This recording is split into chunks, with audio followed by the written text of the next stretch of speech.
गोलू एक छोटा लड़का था जो पहाड़ी गांव में रहता था। उसे चित्र बनाना बहुत पसंद था, लेकिन उसकी पुरानी पेंसिल अब बहुत छोटी हो गई थी। एक दिन गोलू जंगल में लकड़ी बीनने गया। अचानक उसे एक अजीब सी चमकती चीज झाड़ियों में दिखी।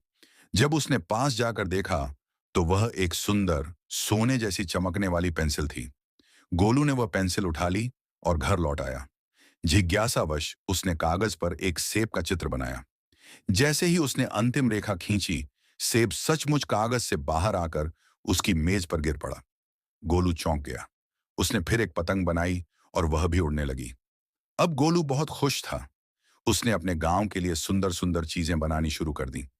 उसने बारिश में भीगते बच्चों के लिए छाते बनाए, भूखों के लिए खाना और टूटे हुए घरों को ठीक करने के लिए ईंटें। गांव वाले सोचने लगे कि यह कोई चमत्कार है, लेकिन एक लालची दुकानदार रमेश ये सब देख रहा था। उसने गोलू को बुलाया और कहा, "यह पेंसिल मुझे दे दो, मैं तुम्हें बहुत सारे पैसे दूंगा।" गोलू ने मना कर दिया, लेकिन रमेश ने रात में चोरी करके पेंसिल ले ली। वह अपनी दुकान में बैठकर सोने के सिक्के बनाने लगा।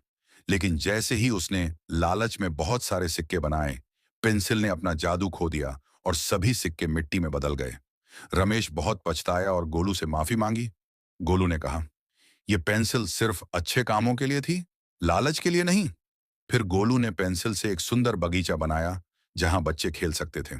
पेंसिल का जादू धीरे धीरे खत्म हो गया, लेकिन गोलू को अब कोई दुख नहीं था।